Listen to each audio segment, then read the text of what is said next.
No bumper, Jonathan? Oh, you want like a Hello. oh, Hello there, it's Obi-Wan Kenobi. You're watching the Virtual Cantina Network. Ooh. Is there a blue milk around? Can I get something? I'm in a cantina after all. Goodbye there. is Thank that you. good? You want another one? I got more. That's great. That's great. I love it. All right. Thank you. Oh boy. I'm happy. Well, hello. Okay, I have to remember what we're doing. Hi, Well, we are the Jedi Archives. We are reviewing a comic today. This is the annual, correct? Stars This is High an yes, Republic annual. annual. 2025 annual for the High If Republic you are Adventures. new to the show, introductions are order. My name's Jonathan. I'm Bryce. And I'm Mike. And today we have for you the Star Wars The High Republic's Adventures Annual #1. I don't know why they put number one. It's just an annual. I It's a don't know. one shot. It's It is. there's no number two. Well, but it's a 2025 annual. Here it is. And here's the cover. It's a very nice annual. Yeah, the Cool the cover. interior, the cover's great. They definitely stepped up with the like production materials and everything that they used to put the comic together because it's really nice thick cover and back, and then you can just tell the pages are just a little higher quality, which is cool. I mean, if you're gonna put out an annual and for $8, like it's very cool. It's glossy, feels really good. I like it. Good colors. I I'm almost thinking with the production value of the actual material and printing. I feel like this is more almost like an ad for the series. If you haven't got into it yet, here's a nice little looking book. Nice to touch, nice to look at. And then the stories are minuscule. So it's just a bunch of stories. I feel like it's Yeah, it more like fills an in some ad. blanks though. Yeah. It does do, I think, a good job of um like Driggett's story, for instance. We've seen little bits and pieces of Driggett, and this is kind of now knowing that one of the Tarkins and her had this like connection. Um, I thought it was just a cool little snippet. Yeah. It's like a teaser almost. Like, if you want to know more, start reading our comics. So that's what I kind of got out of this. And the Baron Boolin one I thought was good because I felt like that was you know, pre everything that we've learned about Baron Boolin as far as, the No, it was experiments and everything, like we knew that, but the one like bounty hunter that became the Child of the Storm, now we understand like where the Child of the Storms come from as they come from force users that he's experimented on, which we didn't Yeah. know before. it was a cool little origin story. Yeah, we were discussing it a little bit earlier, so we like that. That was a cool little tidbit. Yeah. So yeah, the 2025 annual is a one-shot comic book collection of five stories from 6 different writers. So I don't know how they figured that out. It features Charles and Rosemary Soule. Oh, I guess they collaborated on one. Right. Peter Wong, Zoraida Cordova, Kevin Scott, and Justina Ireland. And the first of the 5 is The Three Younglings and the Snack Frog of Doom, which revolves around a group of Jedi younglings looking to protect other Uh, children with the help of buckets of blood, which was pretty cool to see him again. And they take some younglings who have been separated from their caregivers, and they take them into a hollow while yeah. Nile attack the planet, and one of the children inside the hollow starts choking on a snack frog. So, Yeah. and they manage to save him, but they feel the need. Uh, Well, they felt like they still needed he still needed medical attention, so right. kind of cool to see John. I Um, saw that. Little yeah, Jedi John. I was like, it's yeah, little me, Jedi John. Jedi John. Cut the hole in the in the side of the building and open it up and like Yeah. It's cool because they mentioned the new laws because of the how they gave them real lightsabers instead of training lightsabers, Right. And they're like, well, if Yeah. they gave us real lightsabers, they want us to use them. So let's use them. And he cuts a hole in the wall to get out because they were, Right. and so they And get even out. though they broke, laws and stuff that are in place, Torben Right, didn't seem to be too upset because what they had done was they chose light and life and they chose right, to save a child. So like he then just says, right, "Hey, I need you to go back inside, enjoy the hollow." right. So that's kind of how that ends. That little story ended. Which That was was cool. quick. I think that was like 4 pages. That one was real Yeah, it fast. was quick, but it was pretty cool.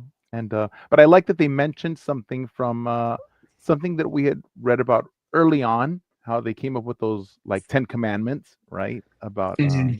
beginning, Yeah, it was right after the uh, Starlight Beacon, right? How they started mass producing the lightsabers, how they and were they no weren't longer as ornate. Yeah. fancy. So that was pretty cool.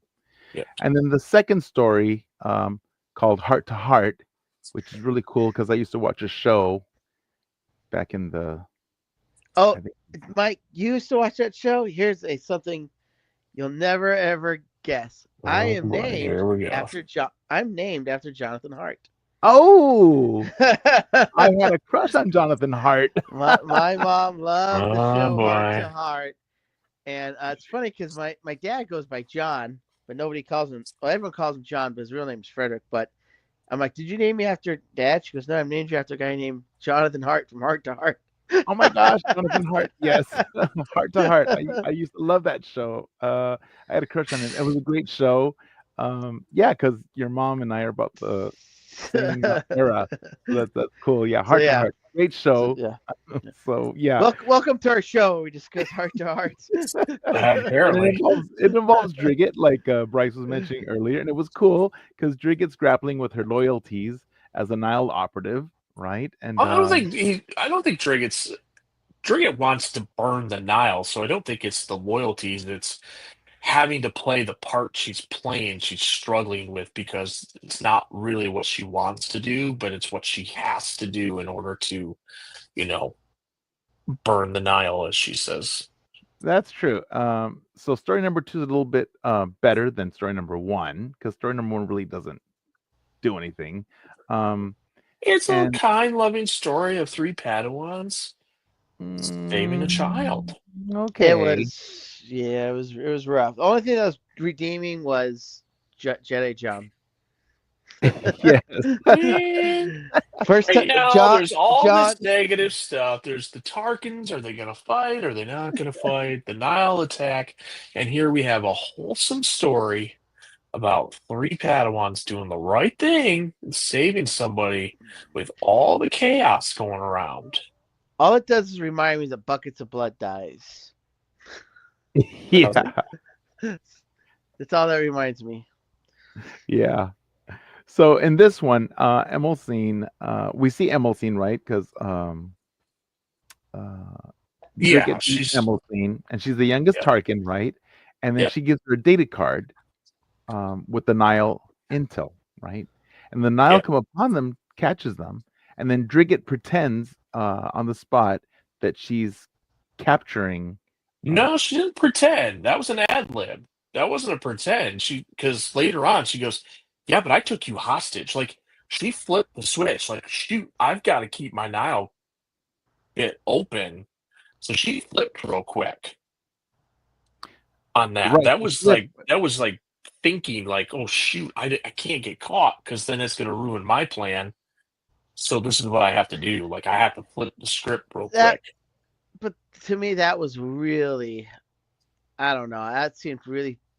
No one in the world would have believed that. So that commander or whatever, the warden, had to be The really, warden.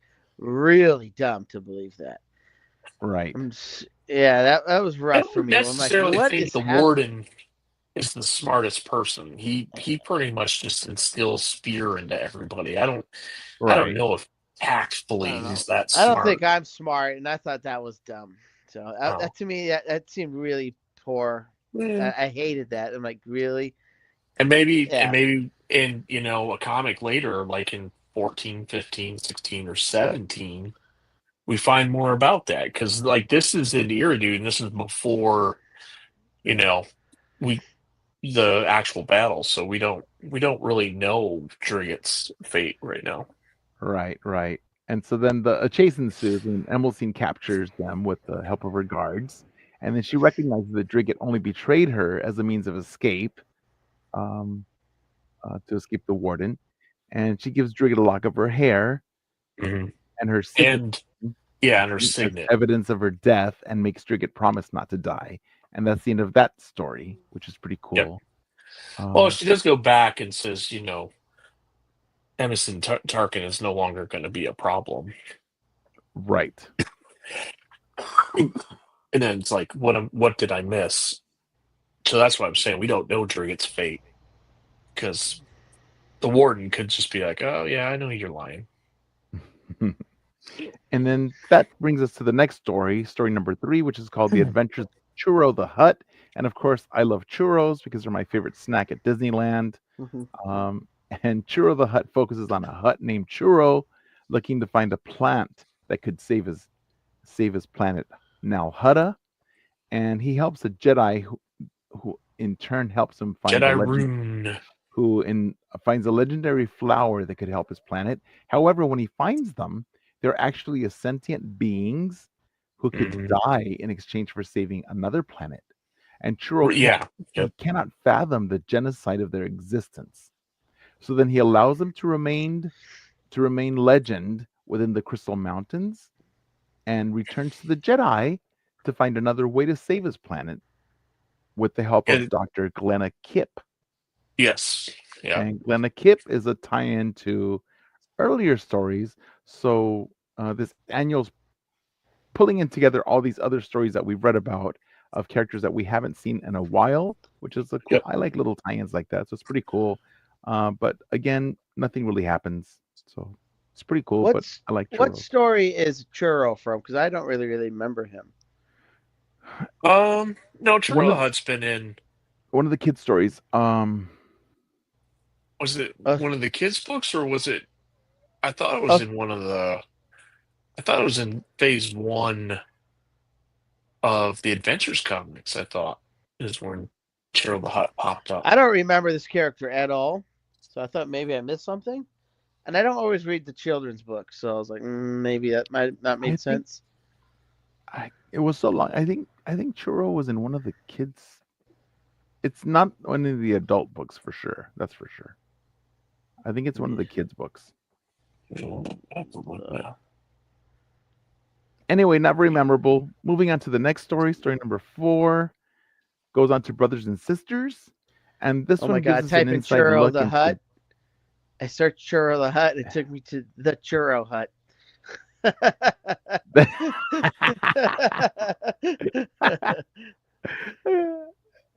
good. What did you find? What's up? You didn't get the Wikipedia one right away? I typed in Churro the Hut, and the first thing was the Churro Hut, which is an awesome name. So, and you know what? I spelled Churro with 2 R's. Oh, it's 1 R. Yeah, it's just 1. During a mission to the planet Minos 3 alongside his sister, the THRA, Nori, Churro acquired the egg of a nameless creature. Oh, yeah. So, I think it was a book. Beware the Nameless. Beware the Nameless.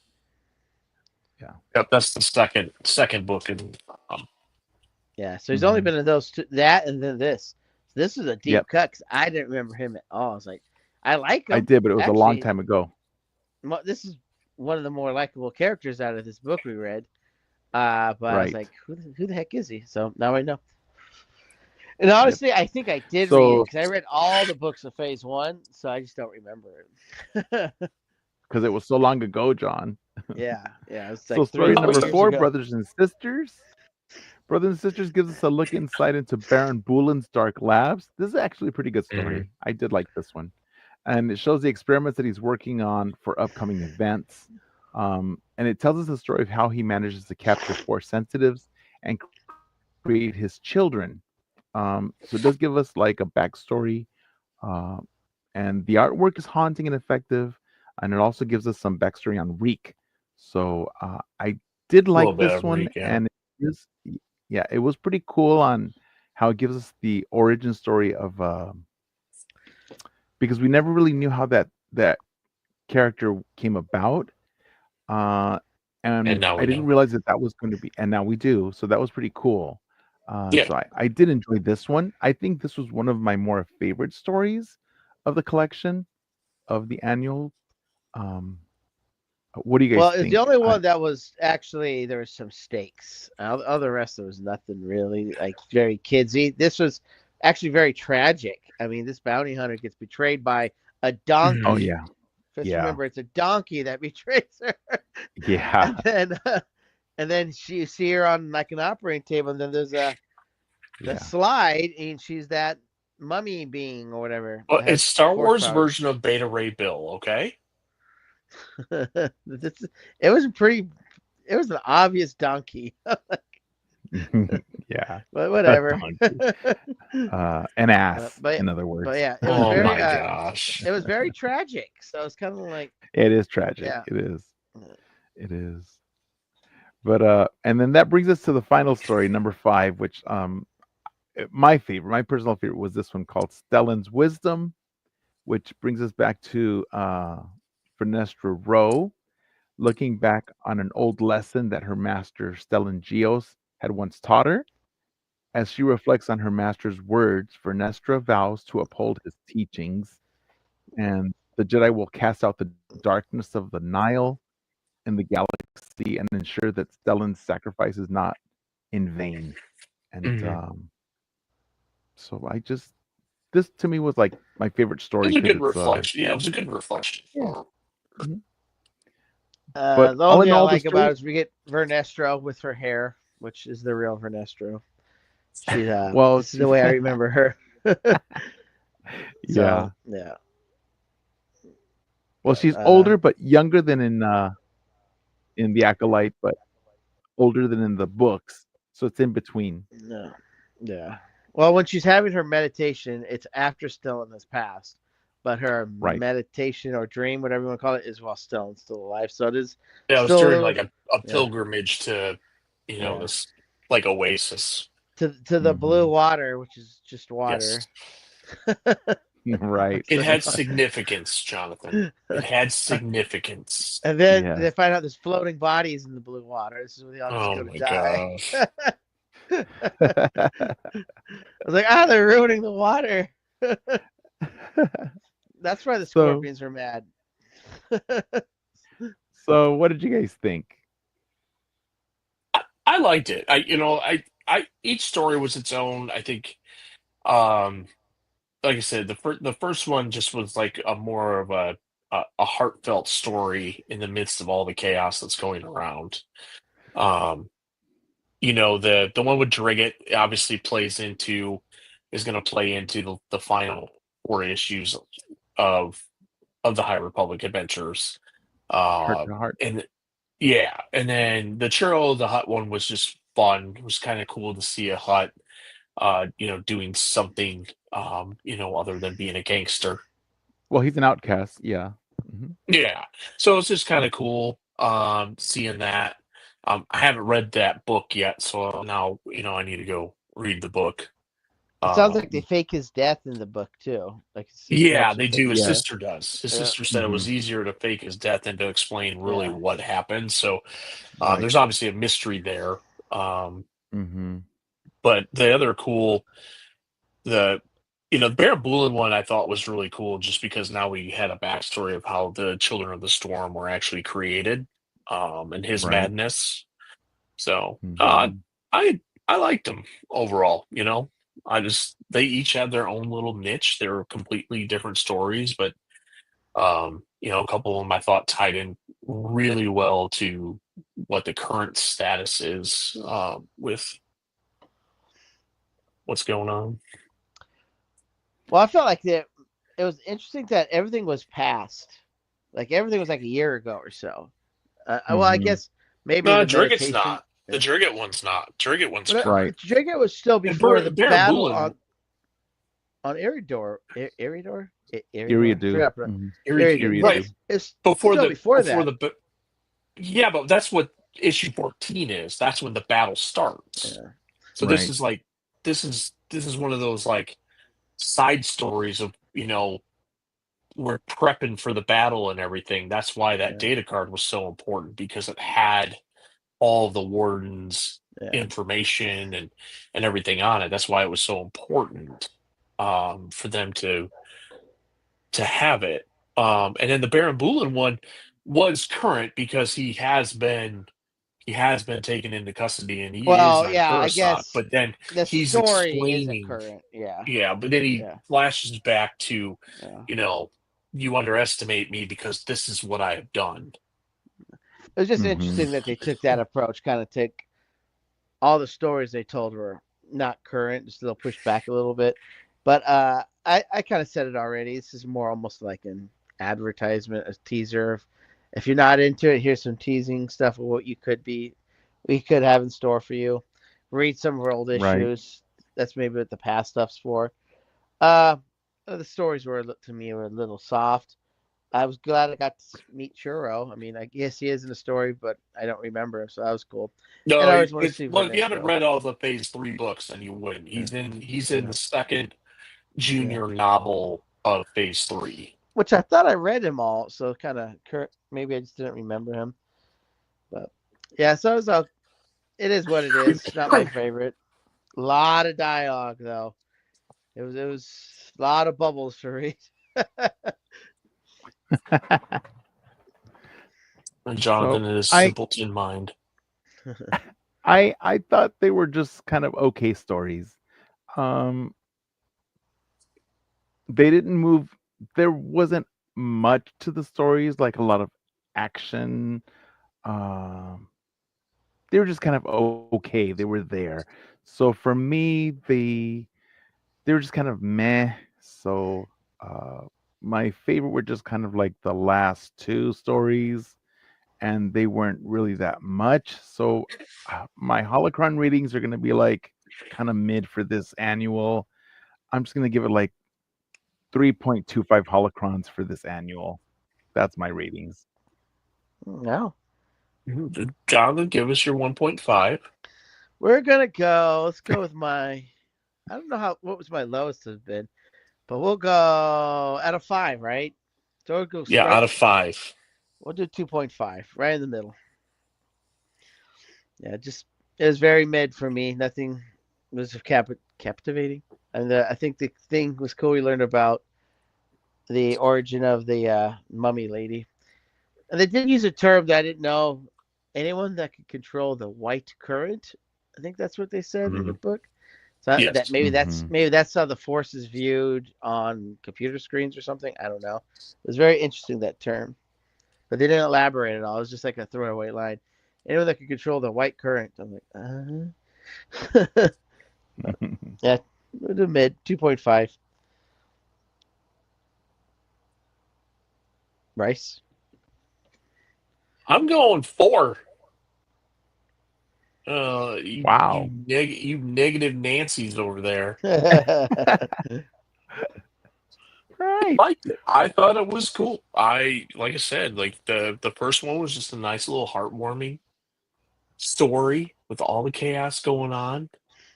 I think the Drigget story again, it's I think it's gonna be a much bigger story. Like you're gonna read 14, 15, 16, and 17 and go, oh, that's why that was in the annual. I get it now. Like that's the moment you're gonna be like, oh, you know what? This adds a lot of value to what I just read. And obviously if Baron Boolin's in here, you almost have a feeling like that he's still not done in the whole storyline of what's going on. So I feel like that's Well, like his children are, like he said, are still spread out through the universe. That like we haven't even seen them all. We see the 3 there, but Mhm. it sounds like there's more of them, and they'll probably play a factor when it's all said and done as well. So you never know. I think a couple of these stories. I think Churro might show up, right? Like Churro could show up because Jedi Rune needs to be somewhere, and Churro's the how he gets to where he's got to go. I still think some of these can play out in the future books. Well, that's Right, what because I. Jedi, Well, that's Jedi what I was Rune gonna said say. that they were meant to meet. Hmm. I hope they And then do pay off some of this because that would really help a lot on this. Because I kind of feel like we're not. They're just gonna. There you go. There's your one line. There's your one little thing of these people. Let's move on. Hmm. I doubt we ever see Jedi John again. It's kind of so yeah, it's kind of the like first one I could see is just being its own little heartwarming story, but I think do feel like the other ones, they're I hope we like see what. Churro again. Yeah. Yeah, So we'll I see. think we will. So I don't know. You never know. It'll help. It'll really help with how this is viewed for me because right now this is people that we really haven't talked much about. Like I said, I don't even know half these people, and they kind of do a little story about them, and so it didn't do much for me. So if we do start exploring these people, which little time they have, I don't know how many books are even coming out. It'd be nice. Well, we still have Not much. we have all the miniseries.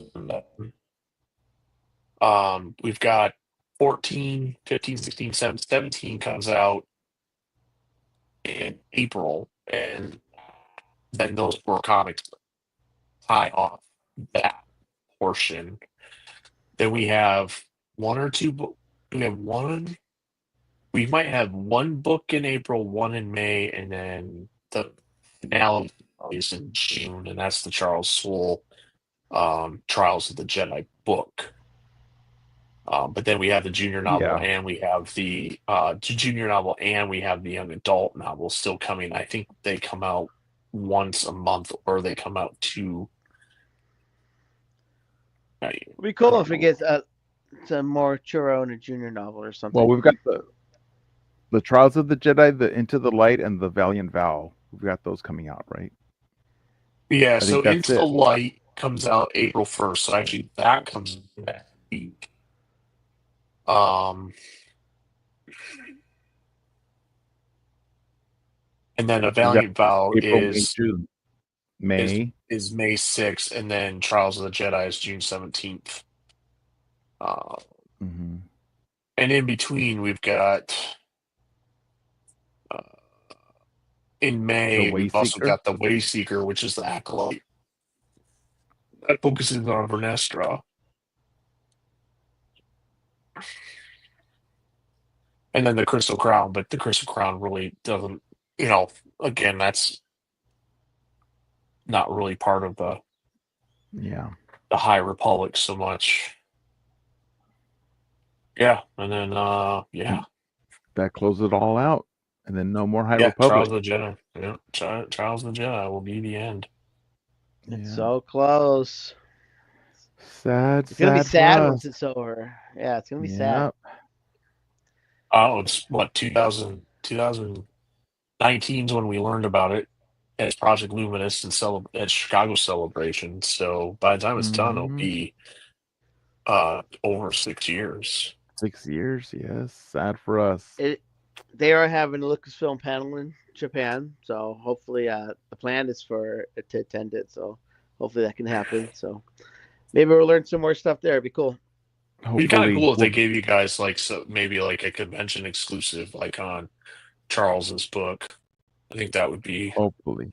I think the last convention exclusive they did was the Rise of the Red Blade. I think that was the last one they did like that. Mm-hmm. So it'd be cool, something. Yeah. And that was nice. I bought it and never read it. I read it. It was good. It was really good. I enjoyed it. I got too. Yeah, that book got a lot of good. That book got a lot of positivity, I feel. Yeah, I heard a lot of good things about it. It had the disclaimer too. What's that? That's the book with the disclaimer too. Oh, okay. I say once I am done with the High Republic stuff, my next book lined up is The Living Force. Oh, I like that one. That's a good one. That's the book that's the bridge between the High Republic and the prequel.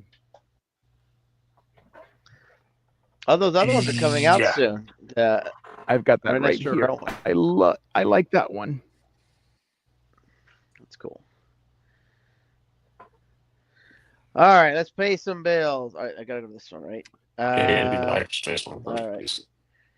Hyperspace Props, the official sponsor of the Not So Virtual Cantina Special Edition in Japan. Pre-order your credits and cosplay props at www.hyperspaceprops.com.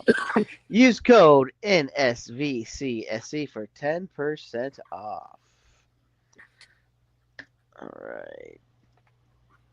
Be sure you're following us on YouTube at Virtual Cantina Network, on Instagram at Virtual.Cantina Network, on X at Virtual Cantina, on Threads at Virtual.Cantina Network, on Hive at Virtual Cantina, and on TikTok at Virtual Cantina.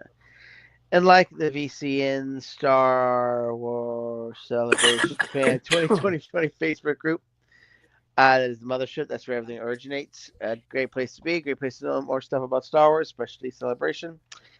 And we will have our shows there every other week for the foreseeable future. Is everything else to Third say? Sundays of Oh yeah, the month. First and third Sunday. Never the Shout out fifth. to our partner pages, Star Wars Nerds and Star Wars Comic Book Club. And may the Force be with you. And the Force be with you. Bye-bye. Live long and prosper.